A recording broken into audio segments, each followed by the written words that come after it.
मैं जो चाहूंगी नारायण वही करेंगे। एक बात। तीसरी बात, माया का दो स्वरूप है। माया का दो स्वरूप है। एक सत स्वरूप है, सत माया है, और एक तमोगुणी माया है। माया एक ही है, इनका स्वरूप अलग है। जैसे काली जी एक है, कोई भद्र काली है, कोई शमशान काली है, कोई मशान, अनेक अनेक नाम है। बंगाल में आप जाकर के देखिए, तांत्रिक लोग अनेक तरह से अनेक काली की पूजा करते हैं। भगवान कृष्ण एक है, कोई द्वारिका के नाम से जाने जाते हैं, कोई रणछोड़ के नाम से जाने जाते हैं, कोई बाके बिहारी सरकार के नाम से जाने जाते हैं, लेकिन मेरी कन्हैया तो एक ही है। इसी तरह माया स्वरूपा मां भगवती लक्ष्मी एक ही है। अब सतो गुणी को देखती है तो सत बना करके चली जाती है, सद्बुद्धि के स्वरूप में चली जाती है। और तमो गुणी देखती है तो वहां पर माया रूपी बैर तोड़ तोड़ते गाया। इसमें बहुत सारा प्रपंच है। मेरे कहने का मतलब श्रीमद्भागवत महापुराण जो है, श्री हरि लक्ष्मी जी स्वाभिमानी के साथ में सुशोभित है। भागवत इस भागवत भगवान की गाथा, भक्त भगवान की गाथा, ये भागवत है। आगे समझ में है सब कुछ। इसके बाद हो सकता है आपके पास में कुछ हो, मुझे दे दीजिएगा, आपको पता होगा तो, क्योंकि मुझे इस चीज को पता है, पूछेगा वही जिसके पास कुछ होगा। बोले भक्तवत्सल भगवान की। जिसे श्रवण कर मिट जाती है जन्म जन्म की कथा। और तालियां बजाते हुए से लोग जय भागवत कथा, जय भागवत कथा, जय जय श्याम कथा, जय जय श्याम कथा, जय जय श्याम कथा, जय श्री श्याम कथा, जय श्री श्याम कथा, जय श्री श्याम कथा।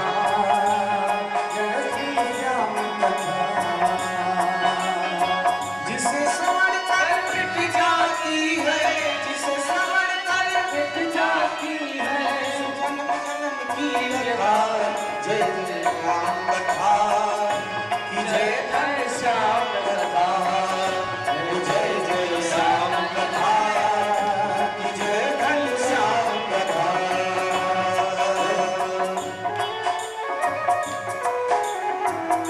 मीठी मीठी तालियों की भी ताली बजाते हैं हम लोग।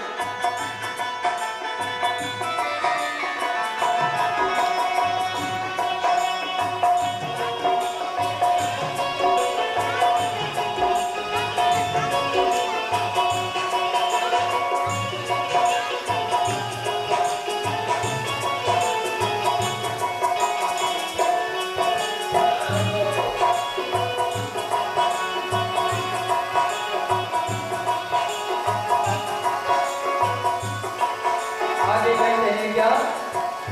श्याम कथा सुंदर करतारी, श्याम कथा सुंदर करतारी, श्याम कथा सुंदर करतारी, श्याम कथा सुंदर करतारी, श्याम कथा सुंदर करतारी, सनखा सुंदर करतारी, संसद है कमालहारी। अच्छा, सुनार तू भी अमर हो जाए,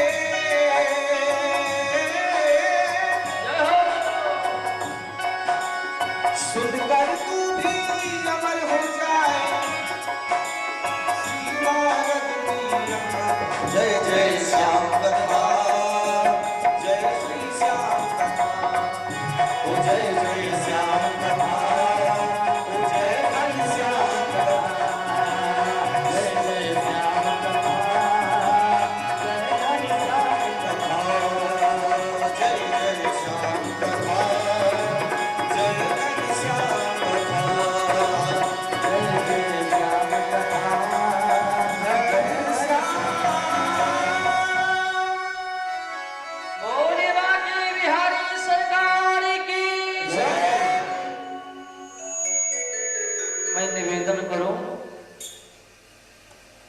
जयकारा लगे, कीर्तन लगे ना, तो मौन होकर मत बैठना। जो लोग मौन होकर बैठते हैं ना, भगवान अगले जन्म में उनकी बोलने वाली स्विच ऑफ कर देते हैं। बोलने वाली स्विच, फिर इशारा करते रहो। भगवान कहते हैं एक बार मौका दिया, झगड़ा में, लड़ाई में खूब तुमने बोला, जहां पर मेरा नाम, जहां पर मेरा संकीर्तन आया वहां पर मौन।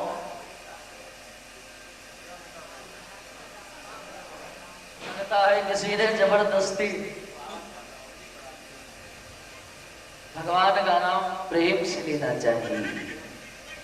प्रेम से हरि को भजो तो भव से बेड़ा पार है। प्रेम होना चाहिए।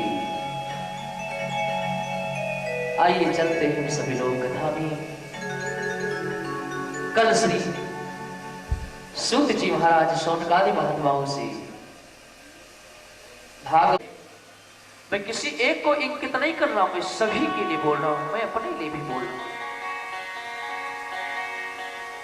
मानव के अंदर भक्ति हमेशा ईवानी ही रहती है। भक्ति हमेशा ईवानी ही रहती है।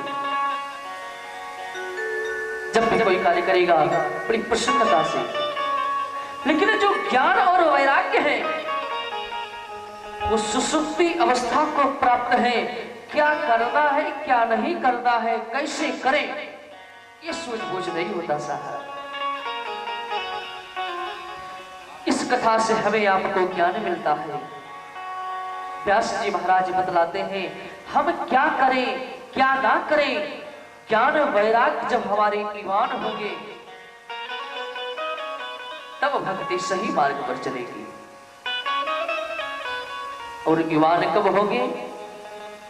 सत्संग से ही ईमान होंगे। सत्संग से ना, मैंने कल कहा था, आज भी आपको मानस की इस चौपाई को याद कराऊं।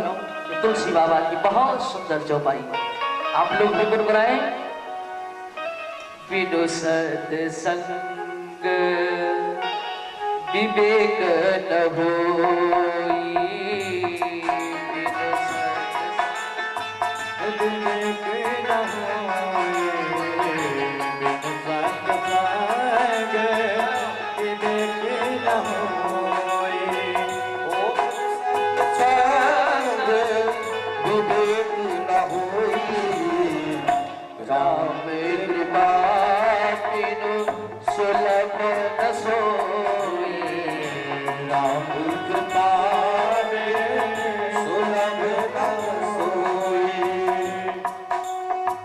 आगे तुलसीदास जी महाराज ने भी लिख दिया, सत्संग मिल गया तो होता क्या है? सठ सुधरही सत्संगत पाई, सठ सुधरे हो, सठ सुधरे, सठ सुधरे सत्संगत पाई, पारस परस कुधात सुहाई, पारस परस कुधात सुहाई, पारस परस कुधात सुहाई। तुलसीदास जी महाराज ने कहा बिन सत्संग विवेक न होई। बिना सत्संग के, बिना कथा भागवत के विवेक यानी ज्ञान जागृत नहीं होगा। और जब ज्ञान नहीं जागृत होगा तो ज्ञान का छोटा भाई वैराग्य भी नहीं जागृत होगा, वो भी प्रादुर्भाव नहीं करेगा। और जो सत्संग करता है, जो भगवत की कथा को सुनता है, तुलसी बाबा ही कहते हैं कैसे बदल जाता है? जैसे कुधात यानी लोहा लोहा पारस मणि को स्पर्श कराते ही अपने रंग को छोड़ देता है, अपने स्वरूप को छोड़ देता है, अपने भाव को छोड़ देता है, दूसरे में परिवर्तन हो जाता है। किसमें? पारस का पत्थर लोहे में छुआया जाए तो क्या बन जाएगा? सोना। लोहा 60-70 रुपया किलो, और ज्यादा 100 रुपया किलो मार्केट में। और जब पारस पाथर में स्पर्श करा दिया जाए तो वही लोहा पहला अपना रंग बदला, काला से पीला हो गया, और जब रंग बदला तो नाम बदल गया। अभी तक लोहा था, अब सुवर्ण हो गया, सुवर्ण, सुंदर वर्ण का। और जब नाम बदल गया तो फिर भाव बदल गया, फिर तो 50-60 हजार रुपया का 10 ग्राम जाने लगा। यही सत्संग होता है। जीव जब तक सत्संग नहीं करता तब तक सुसुप्ति अवस्था में प्राप्त होता है, और जब किसी संत महापुरुष का प्रादुर्भाव होता है, सत्संग होता है, तो पुनः जागृति अवस्था में आ जाता है। सत्संग का अर्थ क्या होता है आप जानते हैं? सत्संग, सत्य को अलग किया जाए, संग को अलग किया जाए। सत्य कौन है? मैंने कल बताया था। सत्य कौन है?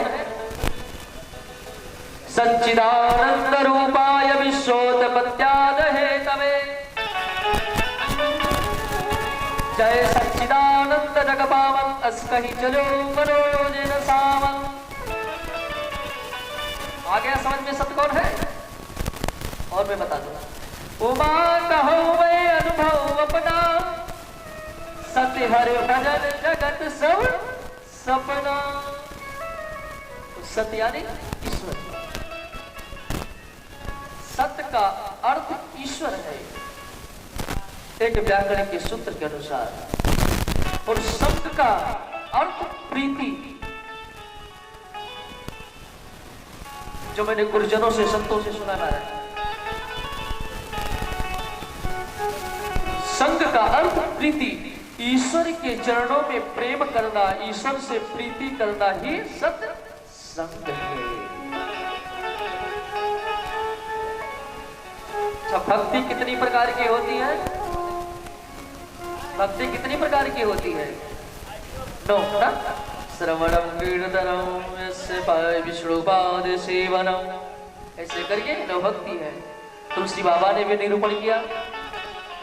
भगवान श्री राम मां शबरी के सामने कहते हैं, प्रथम भगति संतन कर संगा, प्रथम भगति संतन कर संगा, दूसर रति मम कथा प्रसंगा, दूसर रति मम कथा प्रसंगा, गुरुपद पंकज सेवा तीसर भगति अमान, गुरुपद पंकज सेवा तीसर भगति अमान, चौथ भगत मम गुण गण करई कपट तज ज्ञान, चौथ भगत करई कपट तज ज्ञान, पंचम भगति सुवेद प्रकाशा, पंचम भगति।